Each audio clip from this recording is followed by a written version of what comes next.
for registered medical cannabis dispensaries. So I declare the public hearing open at 6:06.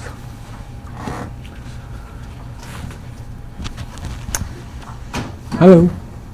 My name's Hayla Bossi, for those that don't know me. I've been here with Safe Alternatives since 2017, since we established in Caribou. Safe Alternatives is actually in the process of planning to relocate. This year, we found out that our lease expires November 1st of this year, and we found out that they do not plan on renewing our lease, so we do have to move. Given the short amount of time before we must vacate at 1137 Frescal Road, along with the very limited number of properties that meet all the parameters in the ordinance, Safe Alternatives is asking for an exception for the 300-foot buffer requirement in order to relocate at 157 Main Street to be able to continue to operate and serve our patients.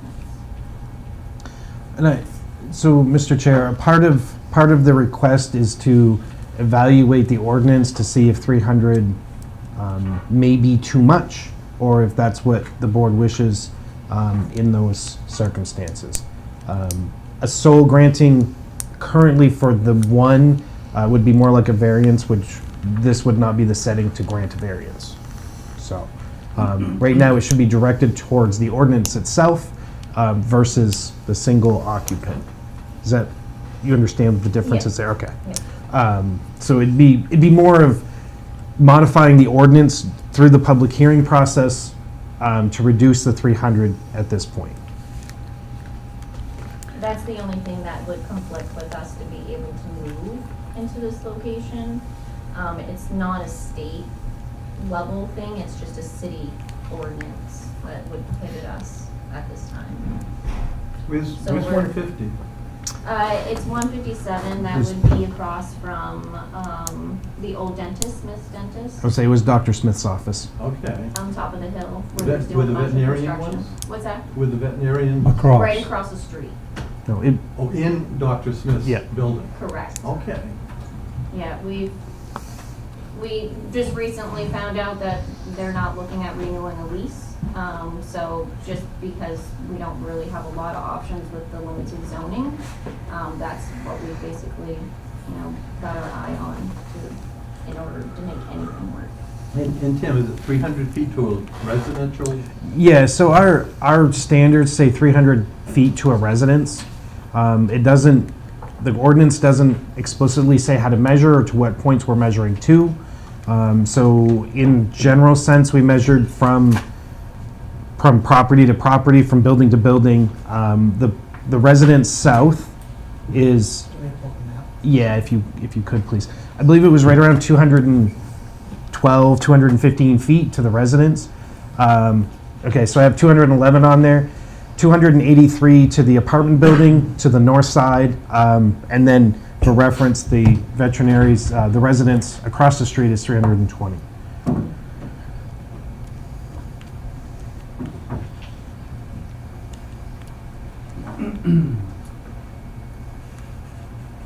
So we would have to change the ordinance. You would have to reduce that setback to something less than 300.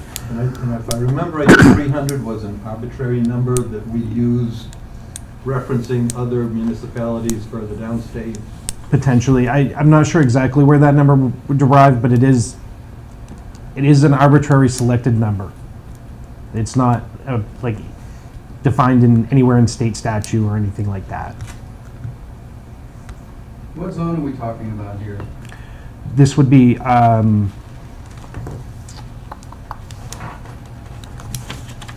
think this is R3 because it's just out. I was going to say, I think it's in the R3. It is R3? It's all the way down there? Yeah, if it's not, it's right on the edge of, But isn't this part of the area that's going to go all the way to Mixed use. mixed use, right?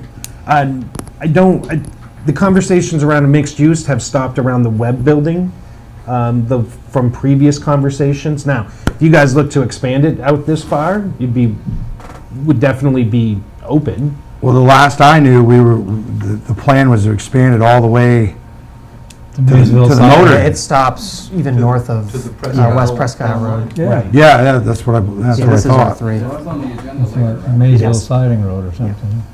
Look at the map on the agenda later. So this property is located in the R3.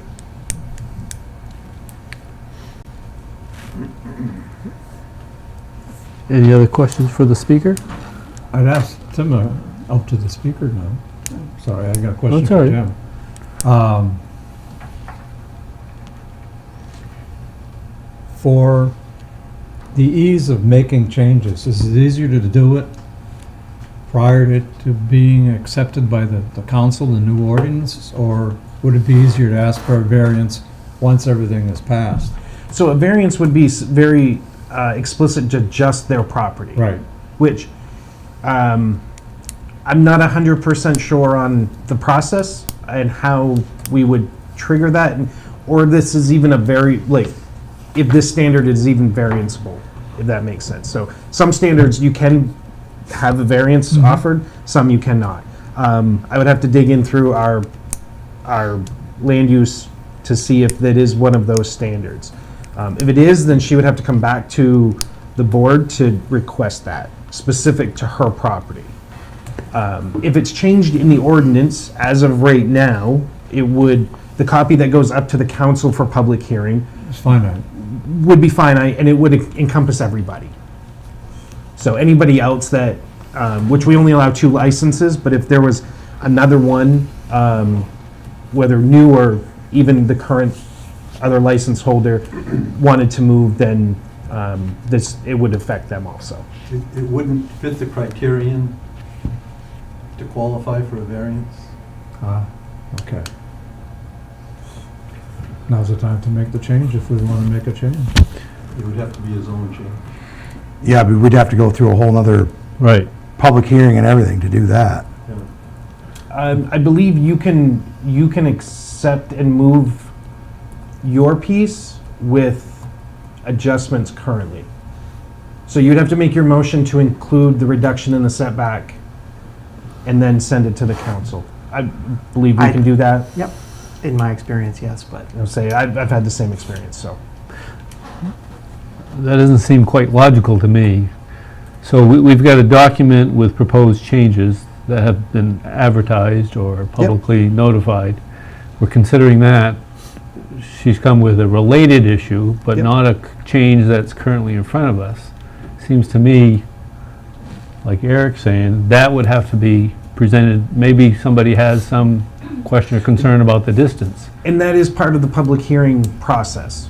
So when the changes you receive from us are generally staff research and suggestions that we come up with. And then a lot of the time there's feedback from the board or suggestions from the board that go into that. You have multiple revisions.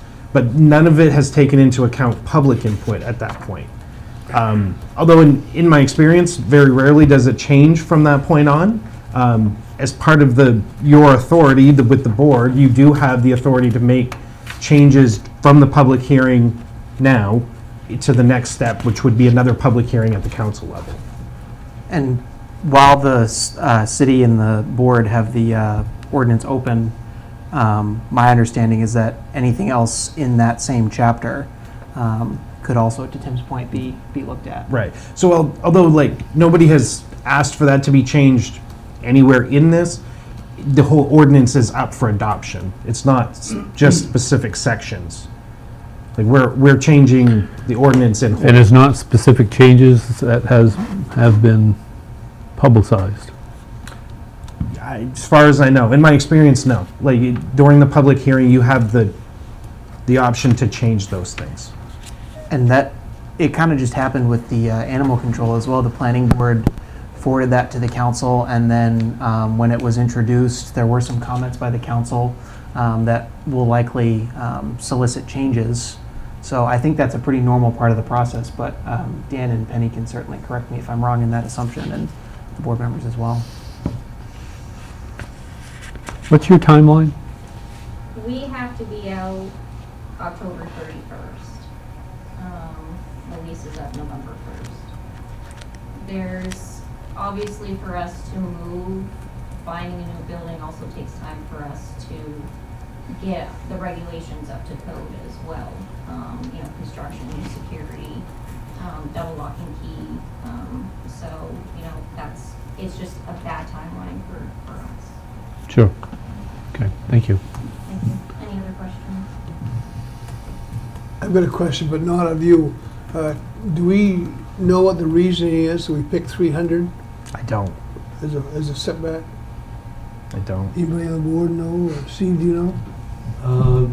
Much of that, and it's dated, to me, it's dated now, that's, what, 15 years ago probably? And to the best of my recollection, we set parameters, looking at certain activities, schools, I want to say places of worship, playgrounds, being that whether it's known to the public of the activity that was occurring or not in any medical marijuana facilities,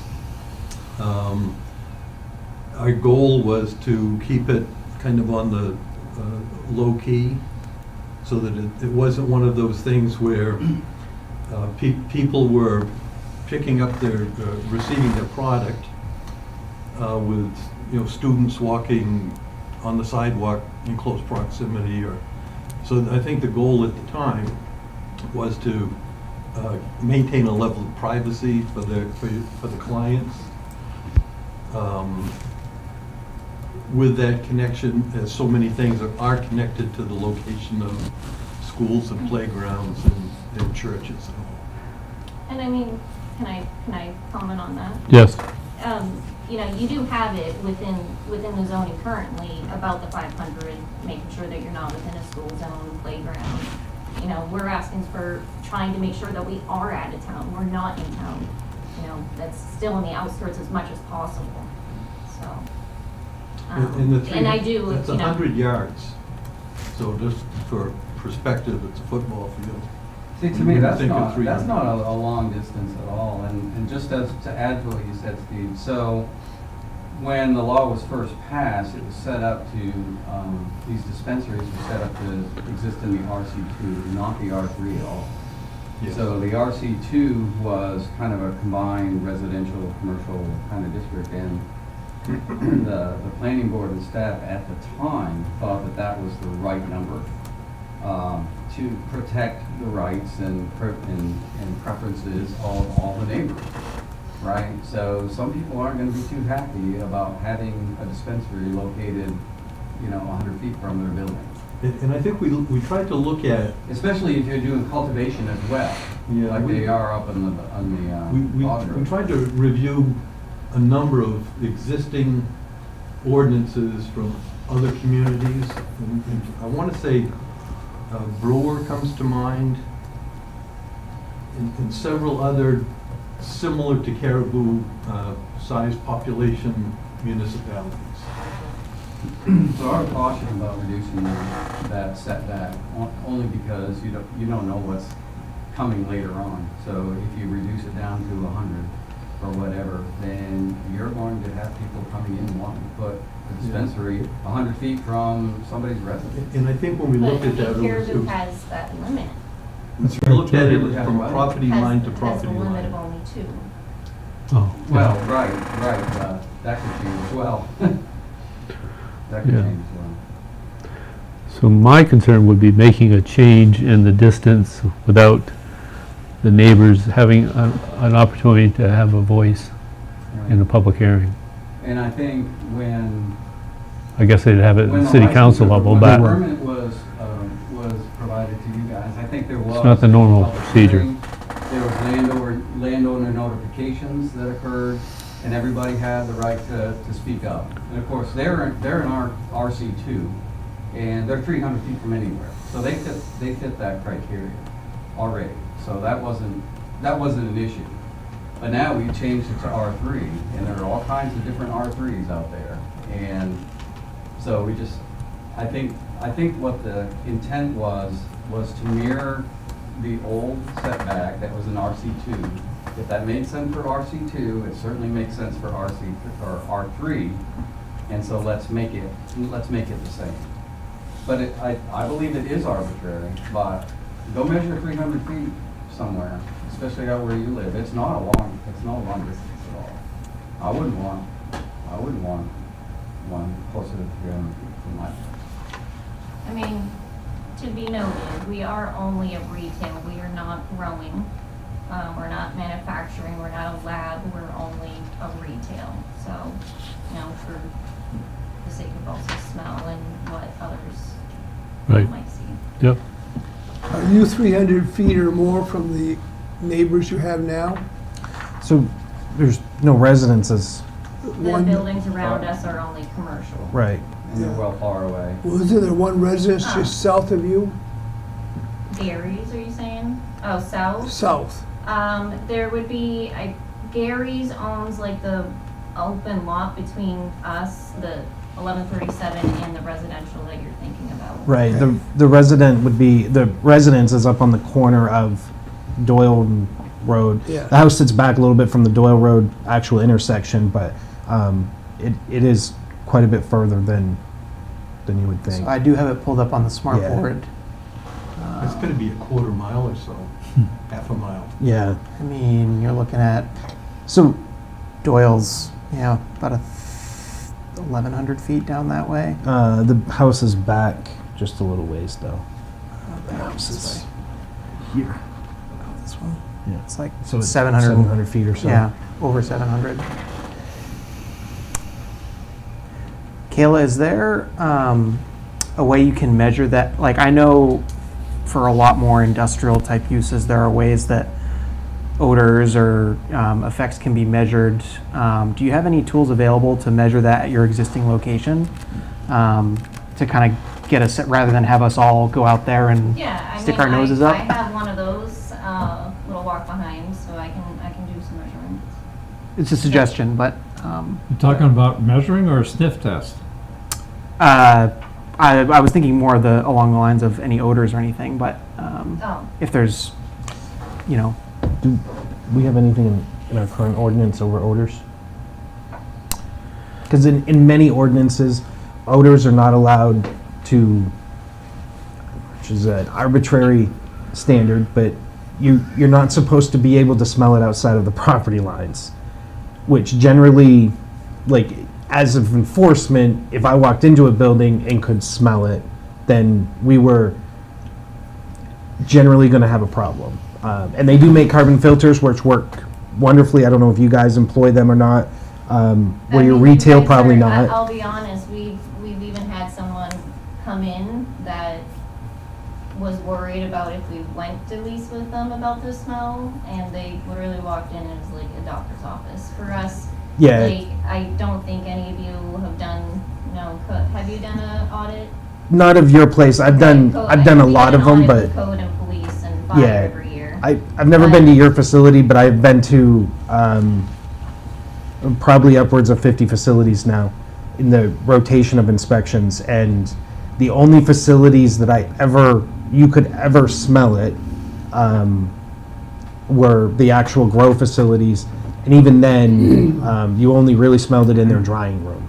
So they had a specific room to dry their product. Most of the stores, unless somebody was actually in looking at fresh flower, like, you could not smell it. No, I mean, even when you get at our current location and our main lobby, which is not even, it's an open lobby, non-THC, you would not know that we're marijuana. Like, we're not growing, we're not manufacturing, like I said, so like the smell overall, you wouldn't know that we're marijuana until you're actually in the back room and putting your nose into it. I think I did the initial inspection. Okay. I There was wasn't. no indication of anything. Well, I know in a neighboring community, you can drive down through Main Street at certain times and actually smell the stuff burning. Oh, that's awful. But Very plain with my car windows up. if it's burning, it's not coming from the Yeah, store, though. it's different. Like, Yeah, no. I have zero tolerance that no one's ever allowed to smoke on property. That is a law. Like, to the book, black and white, like, you will be banned. that would never happen on site. So I guess, maybe bringing it down some, even, the footage. So what would that number have to be to accommodate that particular property? At this, So 200, huh? I was going to say 211 is the shortest, and again, we don't have a specified way to measure it, so it's just kind of measured. At 200 feet in the R3 zone, it is a minimum of an acre, which is square is 208 by 208. So 200 feet from any residential property would fit this case, but I think it would also suffice in a lot of other cases also.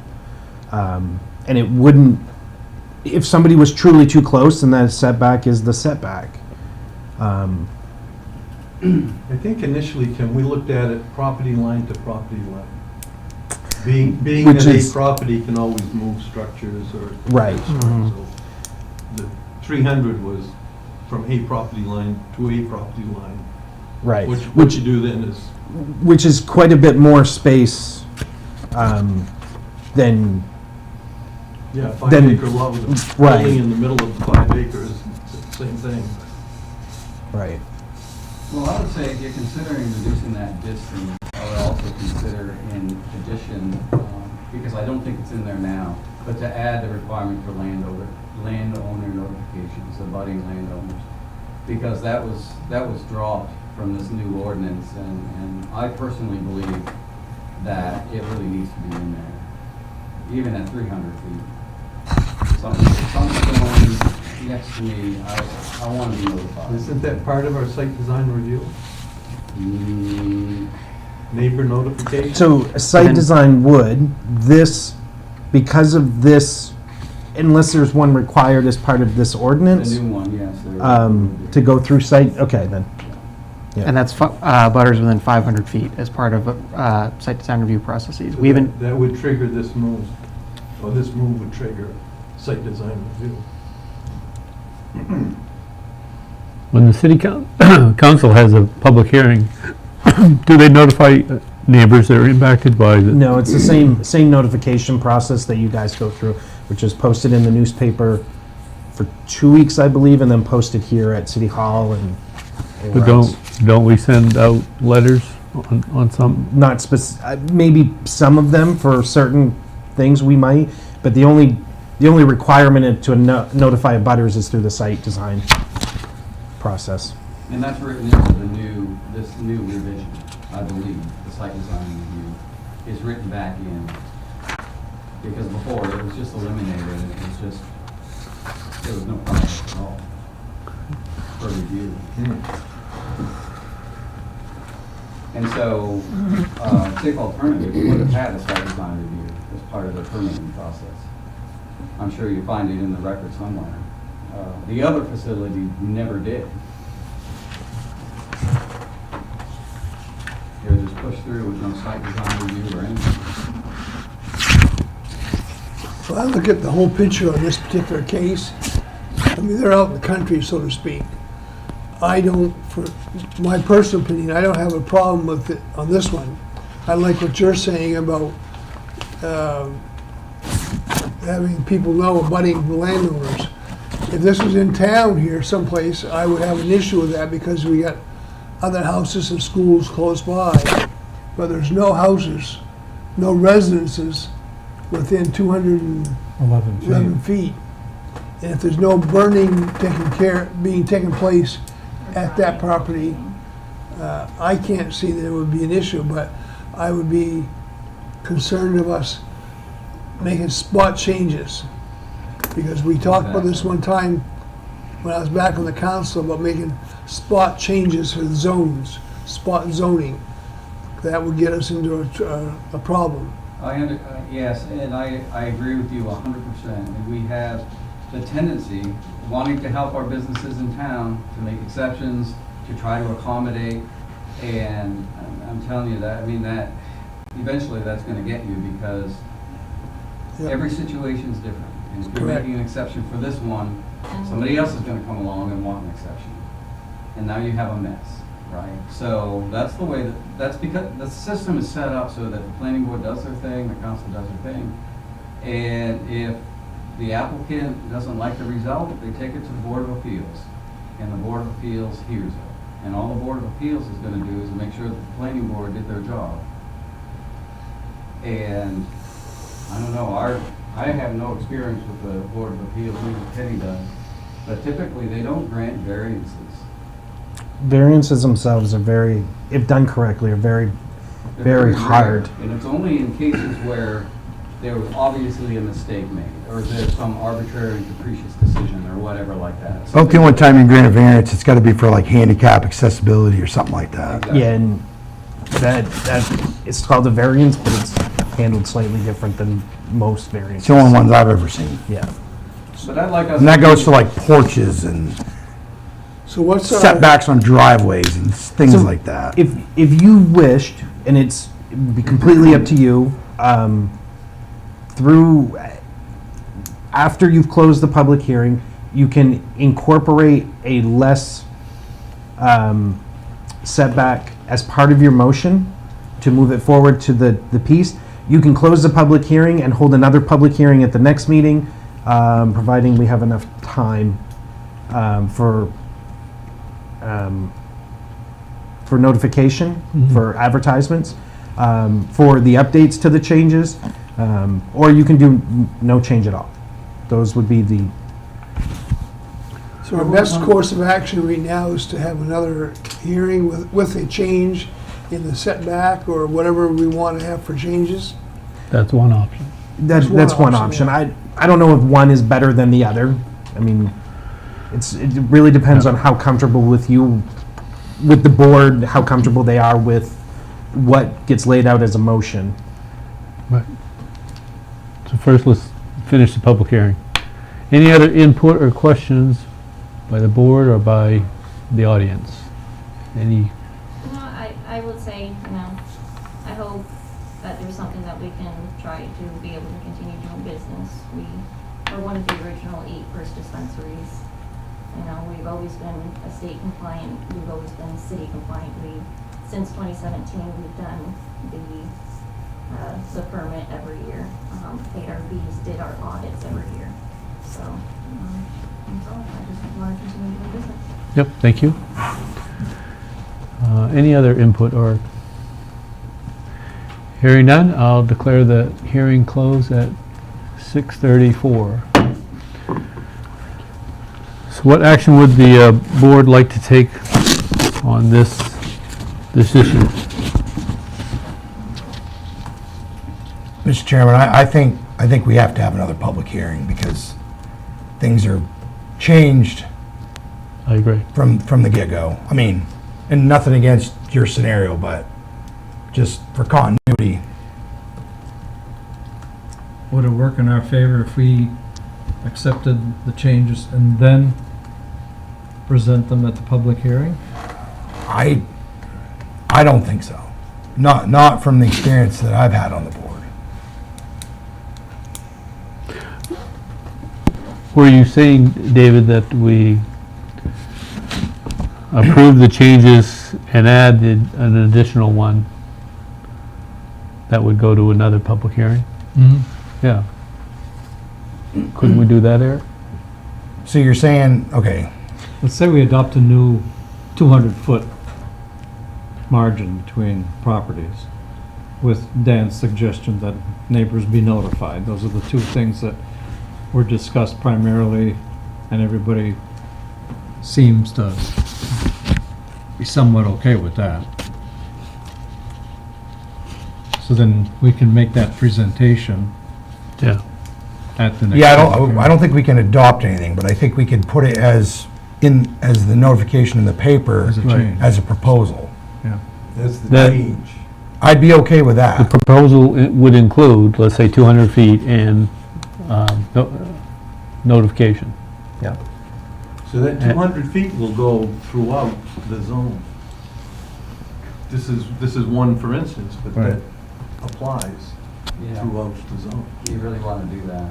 But I wanted to step in here. So I think the next step, what you guys are doing are making recommendations to the council on this product, right? So you can do what you're saying without, I don't know, you talk about another public hearing, I guess I don't understand that because you will. Because it's going to be one of the public, at This city is- council level, right? This is your public hearing. Yeah. And then your product would be to the council with your recommendations, saying, okay, we've reviewed this, we like it, with this exception, we recommend this change. And then the Right. council will vote on it and enact it. Because the public hasn't had a chance to weigh in on the 200-foot versus the 300-foot.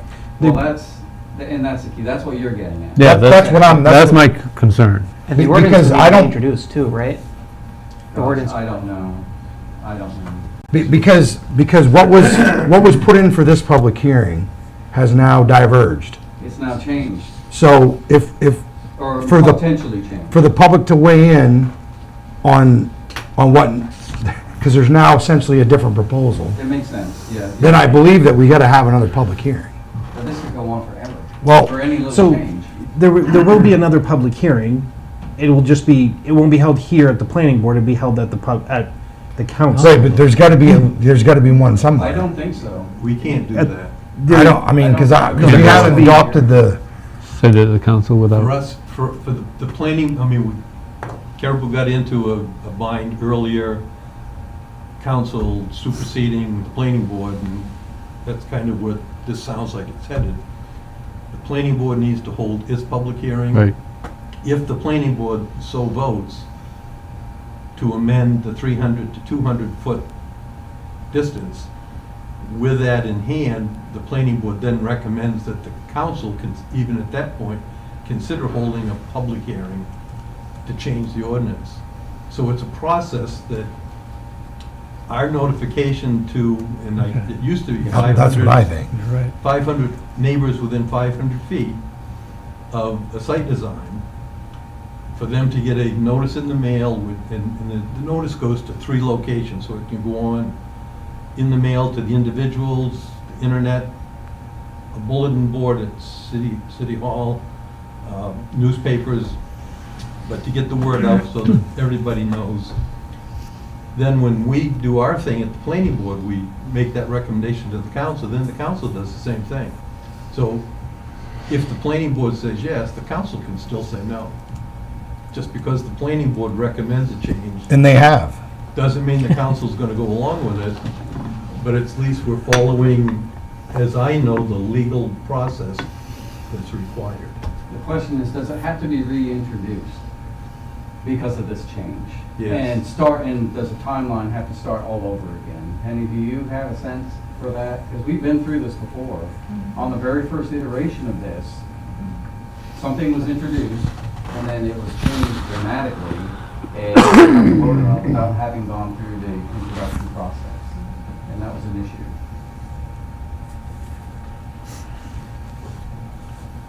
Penny Thompson, Caribou City Manager. Oh, this is on it. Penny Thompson, Caribou City Manager. So it's my understanding that when the planning board makes a recommendation, then Eric would put this in the form of an ordinance for it to be introduced at the council. So I think, he'd have to have one for the changes in Chapter 7, one for the changes in Chapter 13. And then it gets introduced, because this is, at the end of the day, an ordinance change, because it's affecting one of the chapters in our land use ordinance. So because it's an ordinance, it's introduced at a meeting, and then probably at the next meeting, you'll have a public hearing on that. But I think, and I'm sorry, I don't have a copy, because I looked in my email, I didn't see one, but I think one of the things that got removed was having site design review for this, correct? Can somebody? On the earlier version, it was removed completely. Right. But it's in But it's here back now. again, okay. So, at that point, so if this were to be passed, or even if we're working under the former rules, if Safe Alternatives wants to bring forward a site design review application, that Eric and Tim would work on and bring to the planning board. And the planning board would have a public hearing on their site design review application. And part of that process is to send notice of that public hearing to all the neighbors within 500 feet. I mean, that's how I see this process happening, but if I'm wrong, and Steve would know if I'm telling you the wrong thing, but that's how I see it, is that we would still need to have a public hearing at the council level on the ordinance changes, because it's an ordinance. And if the revised ordinances include site design review for one of the two dispensaries, then that means Safe Alternatives would complete an application, take it to the code enforcement office, who will bring it to the planning board, and you will have your own public hearing on the site design review application. And at that point, it would be sent out to the abutters. And didn't the council call it, I want to say, first read? At one time, they would refer to new business as a first read? Yeah, years ago, they used to do that. And I mean, sometimes if we get something kind of last minute, they'll still do that, especially if it's something quite big, But to your point, this particular version, I believe, was introduced to the council already. So that part has been done, and it was voted to forward to the planning board for public hearing and all of that. So I believe, I'll have to go and check, but I believe the introductions already occurred on this version of it. So it would not necessarily have to be reintroduced unless the change is so significant that it warrants a reintroduction at the council level. That's where I'm struggling. well, so when the planning board looked at it before and sent it to the city council, the issue was, like, right after we sent it there, then I got the comments back from the attorney at Bernstein Schur, who had some additional recommendations that would kind of marry what we had and what was introduced. And so that's why it's come back, but. Do you recall whether it was introduced? I can look at the old. I right off the top of my head, no, I don't remember. My recollection was that those changes were approved at the May meeting, and then this would be a separate change. That's what my recollection is, Yes. but I don't Yeah. remember. Because I think it was at a meeting where there was only 4 people present Yeah. that voted to accept the recommendation of the planning board after a public hearing. But I would want to check. On the version before this. Right. Yes, I agree. But, somebody out there watching this on TV has probably already checked that, but I wouldn't want to say for sure. But that is my recollection also, that Eric has, was that they approved the first version and these are new. Well, To I just think try be to properly align everything Yeah. with what the attorneys say we should have in there. I think to be safe, if the planning board does recommend a change to this, that it should come back to the council as a reintroduction in another public hearing because of. Well, it would be a reintroduction anyway, because this is a change, from what was introduced. Even, So I'm not any- saying any it's always change- been followed, I'm just saying Okay, if we're trying to do things the correct way, to be safe, we should reintroduce it. yeah. Okay. But we can also check to see the vote from, the May meeting, which, that's what I think happened, but I can try and pull up the minutes quickly, but. I don't know if those have been accepted yet, So so I don't know. my understanding is that regardless of introduction or not, it has to go to public hearing at the council. And part of that is we have to hold 2 public hearings for ordinance change. Typically, we'd see one at the planning board level and one at at least always in my experiences, and it's been seemed that kind of way, and since I've started, it's at the planning board and then one at the council. It could be 2 at the council level. I believe it just says we have to have 2, but that's not the normal process. So whether introduction or not, it's going to, from what I've seen so far, it's going to go back to public hearing at the council level. Absolutely, you're right. And- Because what was previously passed was passed and enacted. I believe so. And so this is a change, a minor change, just for consistency, but it is a change, a new change. Right. It needs to be introduced, okay. So this would be, I believe we're up to ordinance 6 with the animal control work that the planning board forwarded to the council. So it would be 7, 8, and 9 between chapter 7 and then the land use table and the zoning updates separately. So it'd be those three would, if it were to be introduced, would be ordinance 7, 8, and 9, I believe. And one other thing that I would note to the board is there are ways to not have a blanket, you can go down to 200 feet or whatever it is. You could maybe recommend to the city council to consider a waiver process on a case-by-case basis down to 250, 200 feet, whatever that distance might be. And then that happens through the city council process where potential changes could be a waiver for the distance down to a certain amount on a case-by-case basis. Yeah, but wouldn't you have to, you'd have to have a, I don't like that. I you'd don't have to like have that public either. notice on that. You just, And what we keep that could be highly unpopular. highly unpopular because it's not gonna be a standard application of your standard. That's like saying, you gotta drive the speed limit, but if you're late for a meeting, it's okay. So, Yeah. yeah. Yeah, that's a good point. I appreciate the spirit of it. We Yeah. would like to be more flexible, Yeah. but that flexibility comes functionally with the Board of Appeals. We have our rules, and we set our rules according to what we feel is best for the city, the whole city, not for a particular business, but for the whole city.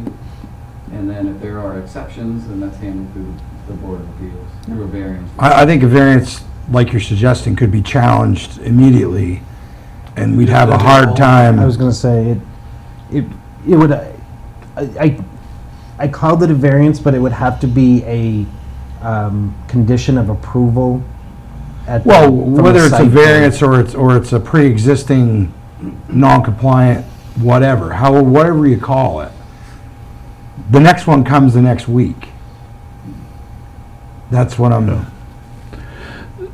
So I'd like to see us propose a change and have a hearing on that change.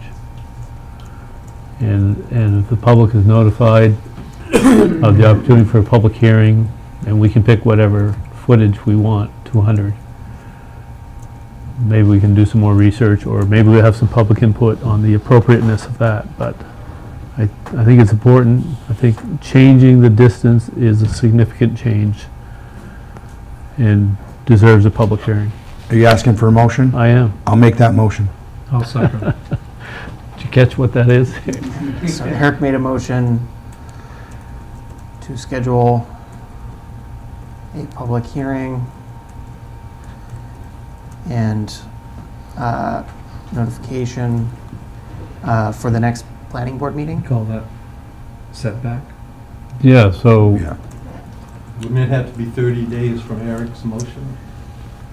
I think, No, I think we have to advertise for 2 weeks. so- yeah, so you wouldn't be able to make, the next meeting is in 2 weeks, so you Which wouldn't be able to the- make that by the time it could get advertised. It would be like 8 So days. you're not here, nor am I on the 13th. Yeah, So, so unless the board wants to schedule a date that's. well, let's get down the motion first. Eric, does your motion, the intent of your motion is to include the change of the setback from 300 to 200 feet Yes, with proper notification and with, by the three metrics. does that help, Eric?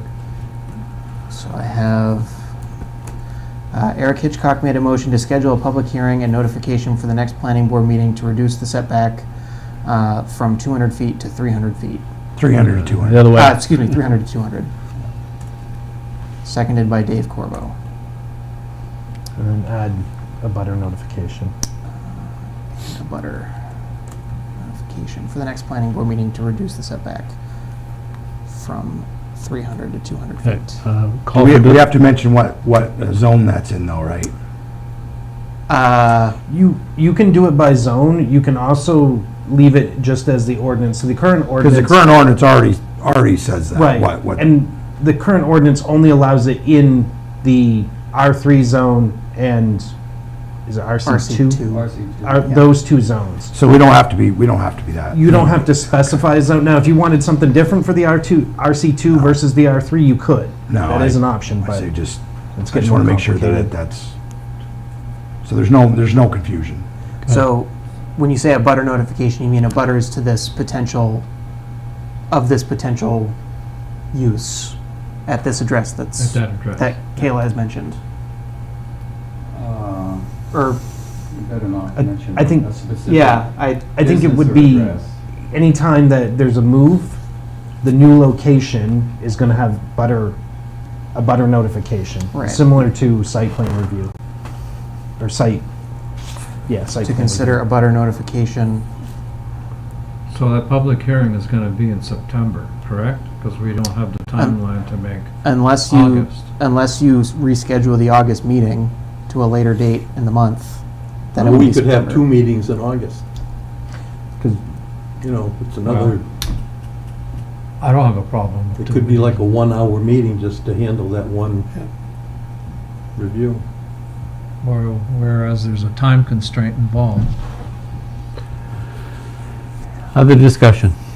I think we should try to schedule as soon as possible so we can make the decision on this. We have a business owner that's up against a timeline. And we've talked here tonight, a hearing, a meeting after another committee, after another committee. And we need to do something to try to help this business owner of some sort. So I think we need to act upon this as soon as we can, with all the information that we can get. Other discussion? Seeing none, I'll call for the vote on the motion to have a public hearing that includes a change of 200 feet and public notification. Not public, neighbor notification. Yep. Yeah. butters. Eric, Yes. Dave, Yes. Yes. and I'm yes, and Steve? What about the date? As soon as possible? Does that have to be part of the motion? We could do that at the end of the meeting, Later, yeah. scheduling the next meeting, but I mean, if Yeah. you want to preemptively kind of talk about a date for Kayla's benefit. Well, I can say yes to move along. Yeah, thank you. Motion is passed, and we'll move to the next item. But do you want to solve the date thing now? Thank you. Sure. You can, so both me and Eric has Thursday night on Sweden, and I will be out of town for the 13th. So your 13th meeting is gonna potentially have some issues to begin with. What's the earliest we could have a meeting, given? So if we were to get this ready for Tuesday morning, they send this out, so Tuesday the 4th, then it has to be out for 10 days. So 10 days would be 1, 2, 3, 4, 18th. 5, 6, 7, 8, 9, 10 would be Friday the 14th, I believe would be, or excuse me, it gets published on the 5th. So then you're looking at, as early, the earliest you could have it would be Monday, August 17th, or that week. So if you schedule for one like the Thursday, the 20th, Yeah, Thursday the 20th. and that still leaves enough time to head to the council meeting for the 21st of September. I think that's what the council meeting is. That makes sense to me. Okay. What was your timeline, though? It was October something. 31. Because if the planning Yeah, board October. meets at the end of August to have the hearing and then makes a recommendation to the council, then the council could potentially introduce it in September and schedule a hearing for October, Yeah. where they could pass it or make changes and pass it or deny it.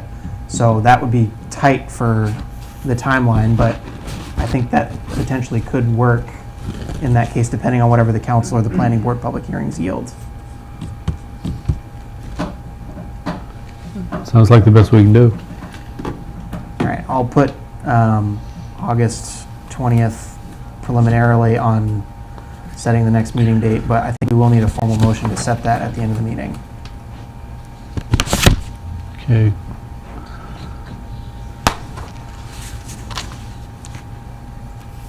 Well, let's take care of it now. Okay. Yeah. So I'd entertain a motion to set the date of that public hearing So moved, to August the 20th. August 20th. Is there a Second. Moved and seconded to have a public hearing on August 20th regarding Chapter 7 and 13 zoning changes. Any discussion? All in favor of the motion to schedule a public hearing at August 20th? Steve? Yes. Yes. Yes. Yes. Dave? Eric? Yes. The motion is passed. Thank you. And let's go to new business. Updates to Chapter 13 zoning ordinance regarding standards for mixed use and residential zoning. The staff memo relates to this on page, wow, lots of pages. Oh, man, I remember working on this 2 or 3 years ago. Something you don't forget. Oh, man. Who's taking the lead for us on this one?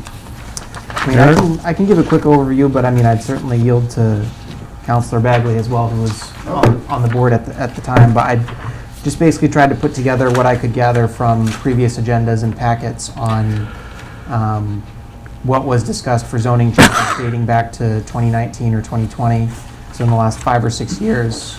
And then looking at how that map had changed and how the use table had changed. And then there was also a request from a property owner for some apartments back in 2022. So I included the staff memo on that. So that kind of sets up for the board considering opening back up this mixed-use zoning that was done back in 21, 22, I think, Dan? Yeah, I think it started earlier because the planning board took on an initiative to do a rewrite of Chapter 13, a total rewrite. And there are a couple things that were under consideration. Number one, we had to do our comprehensive plan at the same time. So that Chapter 13 rewrite was done in coordination with the comprehensive plan update. And so they set off doing that. And the other influence was the establishment of new riverfront zones. And that was based on the riverfront development initiatives going on. And so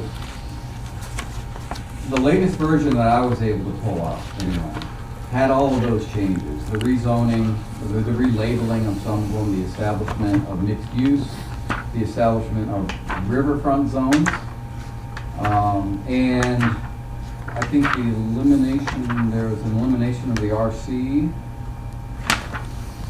and I think there was a renaming of one thing. So anyway, so that was the latest and greatest, and this was all coordinated with the people doing the comprehensive plan update, because it was going to go into the comprehensive plan, and the riverfront development initiatives, so that we can have zones that we can carefully control for our riverfront development. And that kind of has, dropped off the table recently, and so I think it's time to reinvigorate our energies to get this in front of council and get this passed. Especially since things are starting to happen on the riverfront now, and zoning, we really need to jump on that, because people are gonna come in there with things that we're not gonna want. It's not part of our strategic plan for the riverfront. Does that help? Definitely for my. The other part of it that I recall was if we updated the comprehensive plan, it would allow us to better apply for grants. We would have that baseline figured out. And it was several months ago that I got a last update on the comprehensive plan. I had no idea where we are on that. It's just gone completely silent. I thought we were almost done with it. Does anybody know what's happened with the comprehensive plan? Is it ready to come to the council? Penny Thompson, Caribou City Manager again. So, in full disclosure, it's on my desk to rewrite like the fiscal capacity section and another section, and that's where it is. It's my We're close, right? yeah. That's what I heard last. Yeah, Really no, close. it is, Okay. and that's where it is right there. So, that's all. That's the comprehensive plan. Thank you. And to Dan's point there, if you go to page 33 of your packet, you can see kind of how those zoning districts set up, and it has RF1 riverfront development, RF2, RF3. The descriptions aren't in that one. I thought there was one. Nope. I thought there was an iteration of the land use table that had those descriptions, but I can't find it offhand. Well, some of the descriptions we were waiting on the riverfront to provide for us. But also to note on the land use table, you have all your zones, but you also have different designators now. So instead of PB, where we adopted the more modern conditional term. So conditional means conditional upon planning board review and approval. So it means the same thing as, when you see C, that really means planning board. And the pages Dan's talking about are in the separate packet that I printed you off this evening. Page 21. Yeah, 21 of the packet. Yeah, I did put it in the packet. Yeah. But I don't think I made it 11 by 17 in some of those. So if you want it as 11 by 17, it's in that separate packet I printed off. It's the one immediately behind the zoning map. Oh, I remember very well. We had several workshops. We had several workshops, and we actually sent this to the Riverfront Committee, and they did their cut on it, and it came back, and I can't tell you whether these include their changes or not. I just don't remember. Long time ago. At the very least, this is what went to the Riverfront. And they came back, I think with some recommended changes. We have to go back to the record to figure that out, or maybe ask them again if you're gonna re-energize this initiative. So you have C, conditional no, and meaning no, and you have another one called P, which means permitted with CEO approval. And part of the initiative was to make things much more streamlined. We did a lot of work on this land use table to make more stuff permittable by the CEO. So there's a lot, we must have reduced like 50 or 60%. The things that had to come to the planning board. The planning board thought that we would trust the CEO to make the decision on those things.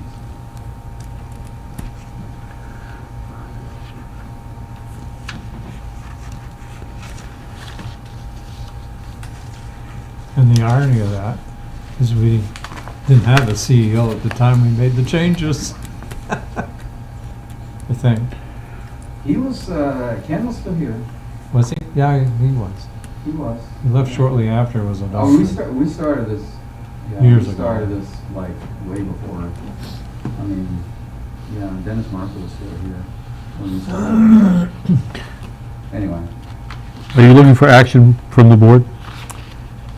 I guess we're looking for, yes, how the board might want to move forward.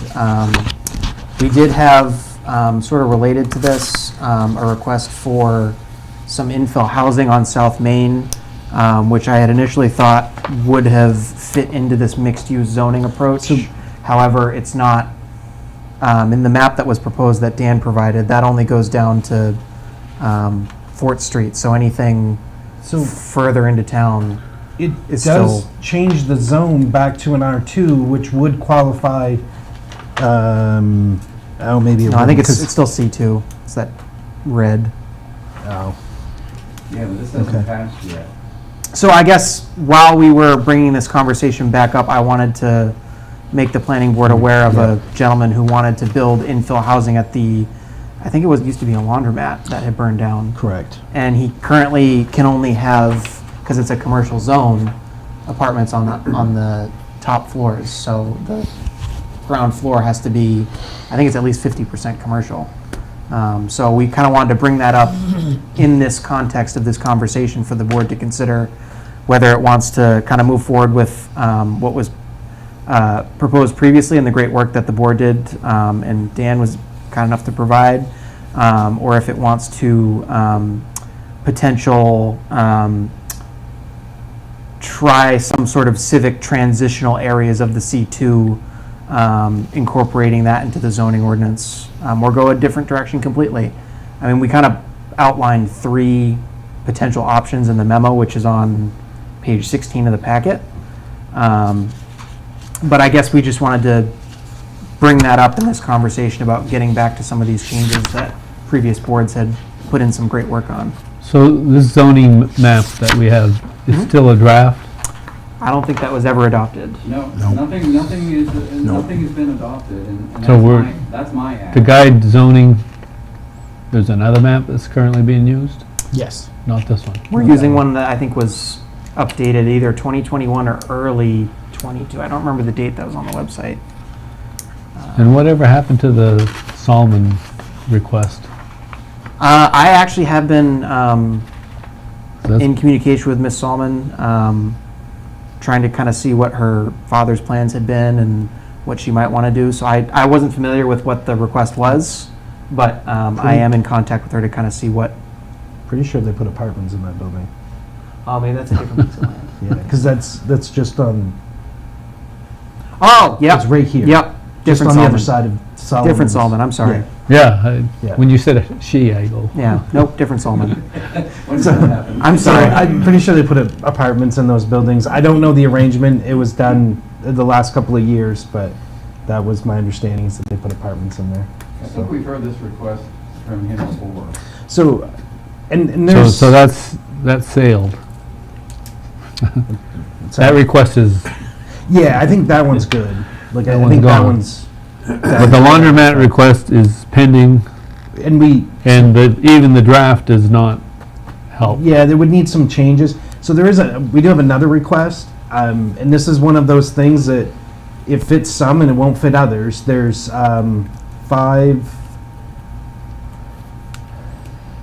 575. It's the building that's next to the electric motor shop. They've done a bunch of work to it, and they're requesting to put apartments on the bottom floor also. Unlike, at least in my opinion, unlike where the laundromat is smack dab or right on the edge of residential neighborhoods. There's houses, with the exception of the Felch building, there's houses all around it. There's a church across the street. There's a museum next door, that kind of stuff. So it very residential type buildings in the neighborhood. This one is surrounded by commercial buildings. So there are some exceptions to that. Good, bad, indifferent. I don't know. Maybe bottom floor apartments fit everywhere. So It's on Main Street. it is. Yeah. It's between Richard's Electric Motors and St. Peter's Plumbing and Heating. Right. Used to be a music shop I a think long so. time ago. The commercial side of the front of it's been vacant forever. Like I don't The I don't know if upstairs I been remember. apartments for a long time. Yes. Yeah, and I don't know that I've ever remember somebody being in it, but Oh, you're not old enough. I'm not old enough, no. So my specific ask, Mr. Chairman, on the rewrite is to have the board please revisit it and get it in the pipeline for public hearing and up to the council for approval. I mean, we're way overdue getting this thing done. Well, especially where it has the riverfront, Yeah, and that's it's becoming very. that's moving faster than we're addressing the You zoning. can find some time to work that into your agendas and. Yeah, even if we don't have a fix for what's on the table, just to get, Would a workshop be appropriate to kind of a catch-up, or if we, it's been a couple of years, I think, since we've talked about this. More than a couple. I've been on council for 4, Okay. so 5 years. I think it was pre-COVID. It was pretty. You kidding me? I think you're right, yeah. So The last workshop we had on it was probably right after COVID, but not very long after. Good times.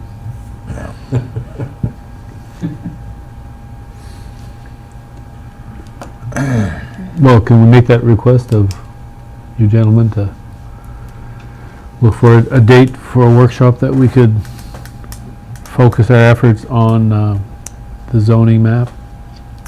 Yes, we can absolutely do that. Would the board want, just for staff's benefit, would the board want to see, because I'm sure there's been changes in the ordinance elsewhere since this has happened, so would it be worth it for us to transpose those new changes onto what was proposed back then, so it would be a cleaner fit? So going through and adding in basically everything that the previous boards did, and then presenting that as a markup of the current ordinance, as opposed to this, which was a markup of the 2020 or 21 Do we even have ordinance. an accurate current map? Yeah. Yeah. Well, Record. There's the adopted map, which is going to be our current zoning map. You're But- on the map. Going to be or is? Yeah. There is, and I mean, it might take some time for us to transpose some of these changes onto the current ordinance. But I mean, I think we could definitely do it and bring it to the board for a workshop to consider. The difference between that and this is it would show current and proposed. Yes, I mean, the copy that Dan sent out, that Dan provided us, which I sent out, is a red line of an older ordinance. So I just want to be sure that we're considering updates in the context of the current, so marking up the current ordinance, if that makes sense. The only Right. change that I recall is the medical marijuana. Yeah, so it might not actually be all that much There then. shouldn't be much. So that seems So very this one. doable. And that's up in the air too, so. To And this I'm- one, Dan? What's that? Changes to this one? No. There was a full, like, 197 page. I don't think I printed that off for everybody, but I did send that out. And I could print that off. The if- entire rewrite. Yeah, of the Right. whole 197 pages of the zoning ordinance. No, thanks.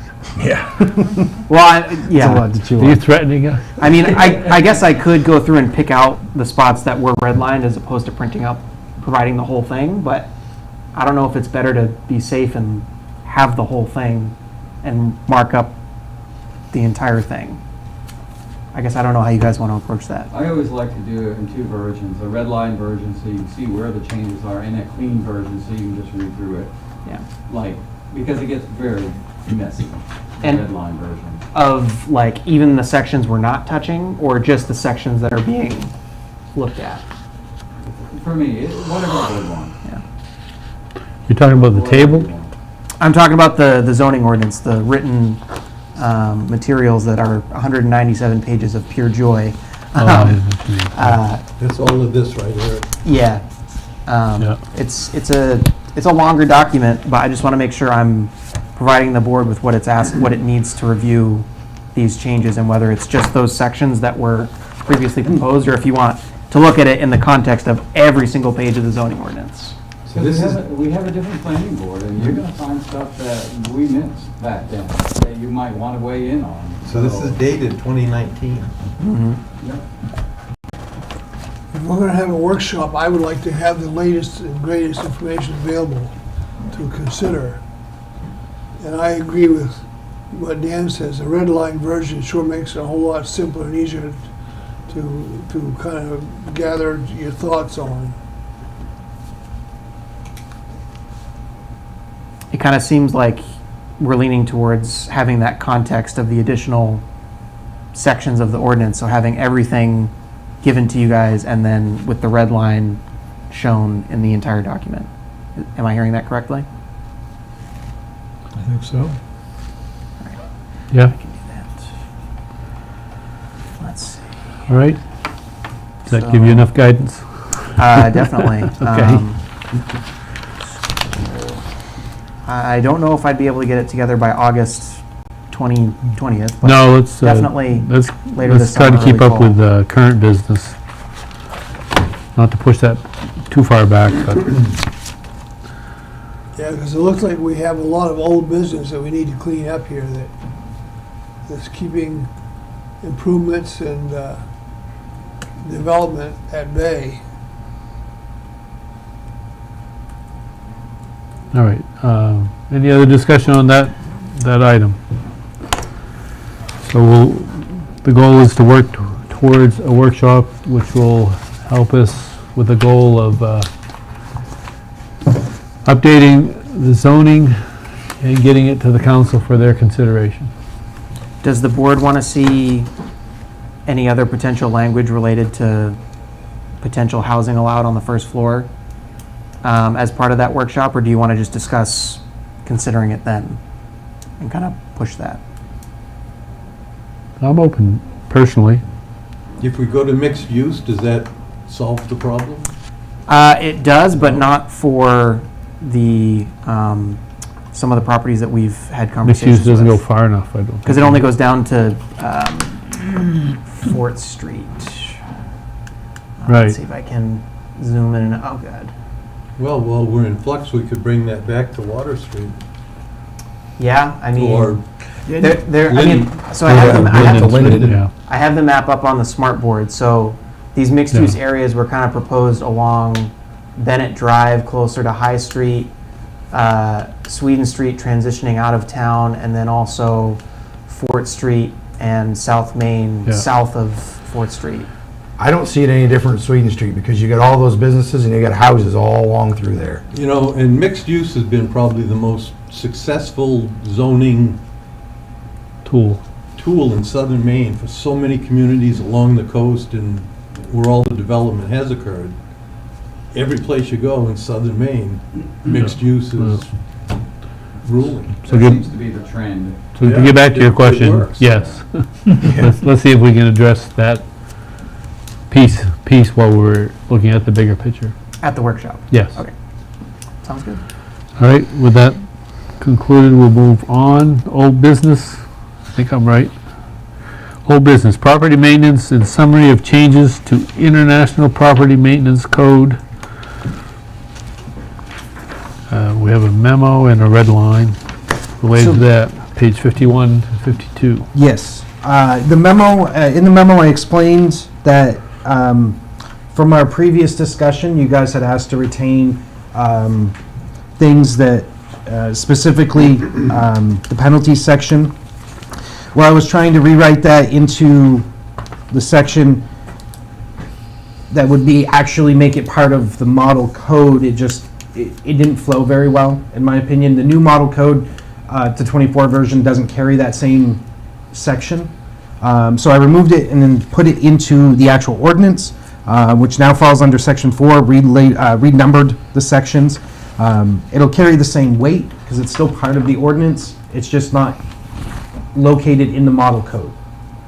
Hopefully that makes sense for you guys. Yeah, that was the big piece to be changed. So the red line section shows that it was struck from 103.5, which would have included it into the model code. Section 112.4 is a similar idea, 25 and 2500. We removed those and then aligned it with the states, which is the section that we use in almost all land use penalties. It's between $100 and $2,500, and that is determined by the courts through cases. So I did in there retain the thing for a 10% administrative fee payable to the city, and then if we're the prevailing party as part of that, we can get lawyers' costs. So those were the changes on the red line from before. Okay.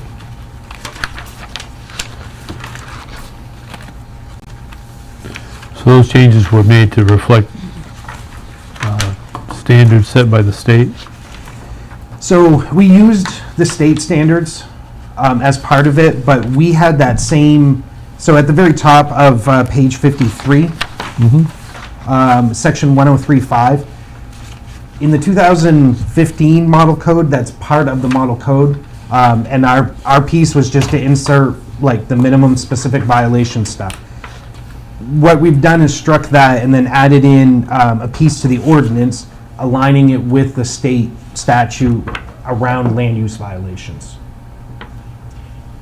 Which, we had $50 for a specific fine. If we would have ended up in court, the court cannot actually establish a fine less than 100.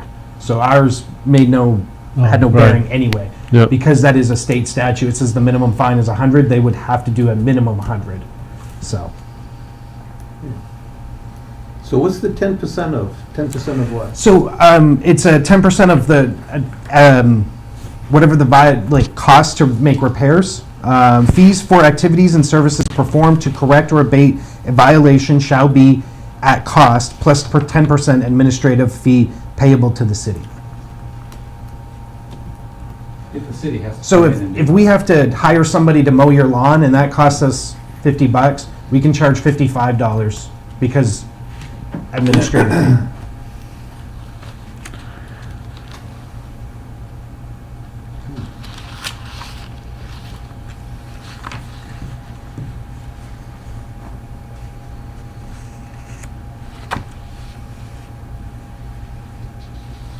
So where are we at, Tim, on this code?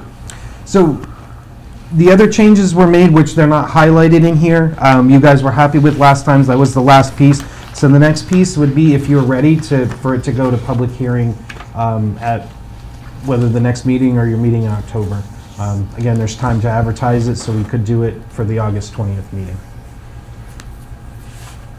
If you guys are happy Yeah. with how that stuff is worded. So what are the wishes of the board? Is there interest in, are we ready to go to public hearing, and if so, when? Let's do it on the 20th. George, good? Is there a motion? Does that work for you? Okay. Is that a motion, Dave? Yes, it is. Second. We have a motion to move the codes, the maintenance code, property maintenance code, to a public hearing on August 20th. And there's a second? Yes. And is there discussion? Hearing none, we'll call for the vote, and I'll start with Eric. Yes. Yes. Dave, yes. Rick? Miles? Yes. Yep, I'm yes, and Steve? Yes. Thank you, the motion has been approved. All right, so now we're down to City Council Liaison Report. Mr. Bagley? Thank you. Well, thank you for taking up the chapter 13 changes. I appreciate that. It's time. The dog ordinance that came to the council, right? That you guys have passed. Did any of you happen to listen to any of that conversation? No. Yeah.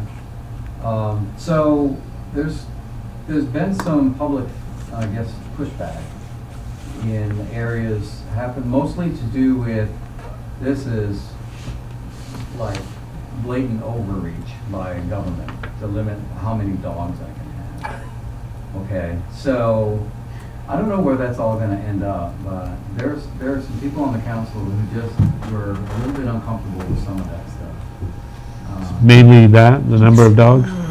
Yeah, I mean, it was almost 50-50. Well, we need some controls, and then the other 50% said, well, it's overreach to regulate it so strictly, and especially limiting the number of dogs. So Okay. that may be something that ends up coming back as a proposed change, depending on public outcry or whatever. Was there public input at that? There was, I mean, there was opportunity for public input, but I don't believe anybody got up and talked about it. So where did it end? Tabled, or? It was introduced and a public hearing scheduled for the August 10th city council meeting. Yeah. So I'd As- imagine there would be quite a few people attending. We'll see. Next I meeting. mean, I don't know. The public is sometimes engaging and sometimes mysteriously not on some important things, but we'll see. So why do you think there'll be a lot of interest, Eric? I think people really care about their dogs. I mean, True. we saw it, and their pets in general. I mean, we saw it with the mobile pet van clinic. I mean, that's a huge service that's provided to Central Aroostook County, and how valuable it was. So, I mean, I guess between the perception of overreach or the thought of overreach, and the our pets being so close to our hearts, I think. There's been quite a bit of conversation online about it currently too. I was wondering if you guys, staff has received any I have not. input. I haven't gotten received anything, but anything, I've kept up to date on some of those comments. And our social media manager, Bethany, has been great about the city's post on this and responding to questions directly where people can maybe say, oh, this is, make some assumptions, and then she clarifies, oh, nope, it actually says this. So that's been really helpful on the city's post, but for some of these other pages that have posts, we're not really engaging with those. So Right.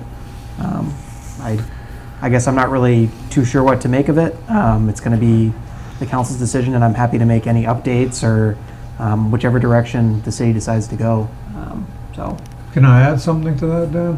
When we borrowed some of that information from Bangor, I recall speaking to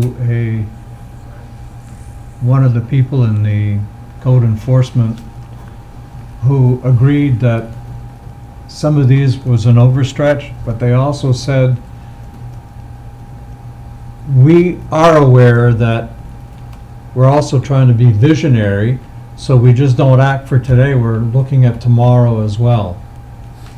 So they don't want to keep going back every 6 months or every year to make revisions because of the changes that occur naturally. And with some of the violations that have occurred, they're just trying to be all-encompassing. That's why some people are taking it the wrong way. We put it in there anyway, see what, There was also some comments about discriminating against dogs, and what, why do we have, why doesn't this apply to other pets, roosters and cats and frogs and whatever else you want to keep as a pet? Why are we focusing and targeting dogs? So. we may be reading too deep into this thing too. and that, I mean, that was That's one of the mayor's emotion, comments that's the too. emotion that came forward, so. Yeah. I mean, I can see it. I can see it. It really is an opportunity to update what's really a 1.5 page dog ordinance and make it more animal control. Well, now it really does speak more to dogs. I know some of the counselors have expressed interest in adding some of those as well. So that very well may happen as part of that public process. Yeah. But I think it was a really great opportunity to really update something that was a bit Right, dated excellent and effort short. on the part of the planning board to put it together, and it really beefed up the ordinance incredibly well. And this is how our system works. You put it out there, and you see what kind of response you get, and respond accordingly. Yep. So, this is Anything where it else? goes. Anything else from the council? Sure, thank you. Okay, thank you. Staff report, building permit and development report from Tim St. Peter, our code enforcement officer. So, I believe you guys had gotten a report, and maybe not. I presented this a couple of times, so. Well, I had one before that went to the middle of June, just because of the dates that it was requested. So I did one to the middle of June, and then updated it for July 2nd.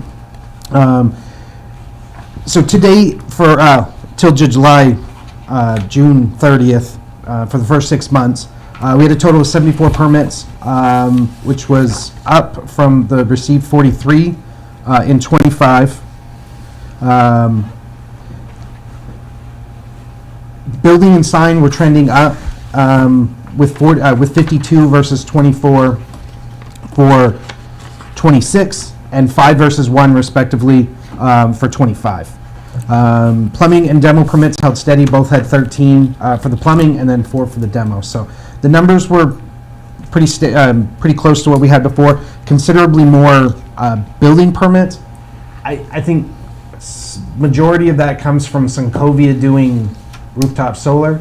I don't think it's included in these numbers, but I think it was the first week in July, I received 7 applications in one day. Like, they just, here you go. I think it was July 3rd. We were heading out for the holiday. So on the financial side, we've seen an increase in 26 over 25. To date, we've collected a total of 5,215 for our permits, while in 25 we collected 2,940. Similar to the difference in permit numbers, building permit fees are up at 2,600 over the 1,200 last year. Plumbing permits are up. Plumbing permit fees are up 2,365 compared to the 1,690 in 2025. We don't collect all of the final graph, so I had to make to go through the applications and see what was what. But as part of the permitting process, information related to the cost of project is requested. While it carries no bearing on permit fees, it does allow the city to see what is being invested. Today, we've seen over $4 million worth of projects compared to $2.65 million in 2025. In 2025, where the money was invested is shifted from year to year. In 2026, we had 3.14 in commercial and 1.38 in residential, while in 25, we saw 2.09 mil on the residential side and just 560,000 on the commercial. So we do not determine we don't request whether it's commercial or residential on our applications. It's just how much is this project, and that's what goes into the spreadsheet. So I went through the applicants' names, and the ones that were very clearly commercial were moved into a column to determine that. Those numbers may not be completely accurate, but just to give you an idea of where we're at. Are you still at $50 a permit? Yep.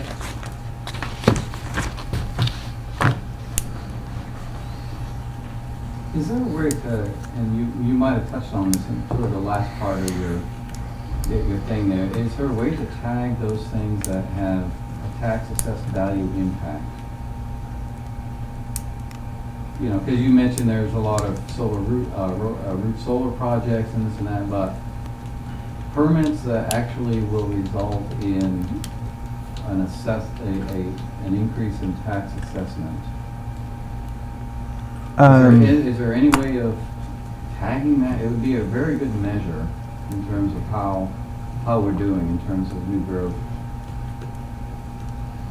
I'm sure there is, and part of that would be just modifying our application to, well, I say modifying, we may not even have to modify it. We'd have to know exactly what improvements translate to. Cost-wise. Right. So what improvements you do to your home would translate into a tax increase. Right. Every time I've ever because- built anything, my taxes went up. Yeah. Well, that's, Well, it's basically new buildings. Thank I you. think it could be simple as. Let's just if call it it's for what new it is. structure- So new buildings would always get picked up. Okay. And I mean, like, I have, in my short time here, I've had a lot of rooftop solar. That's what keeps me busy doing permits from day to day. I don't know if we tax for those. And that's why, I mean, maybe Penny can, do we charge more for those rooftop solars? Penny Thompson, Caribou City Manager again. So speaking with my assessor hat on, no, residential rooftop solar is not taxed. Okay. So those pieces wouldn't necessarily, but if there was a shed or a garage built, those are definitely going to pick up, unless it's a really small shed, which we don't charge for the permit for. If you add a deck or a front covered porch or something like that, those are going to get picked up. Majority of the items that probably are permitted are actually tax assessed on a normal basis, once the rooftop solar goes away. Because it's slowed down a little bit here in the last couple of weeks. Of course, they're probably just catching up on installs. So, Okay, thanks. Okay. All right. Next meeting scheduled for Thursday, August 13th, but that's not going to happen, right? you guys made the motion to move it to the 20th. 20th, right? So next meeting, August 20th. If there's no other business, I would entertain a motion to adjourn. So moved. Motion by David. Second. Second by Eric. All those in favor, Steve? Yes. I'll vote yes. Rick? Yes. Yep. David and Eric. Yes. Meeting is adjourned at, what's that say, 7:35. I got one question for Penny, if I may. Penny, do we have any updates on the demolition of the steam plant? Well, now we're talking about my favorite subject after you've adjourned your meeting. So, yes, the city has had success with EPA brownfields grants, and the fiscal year 23 grant was for the demolition of the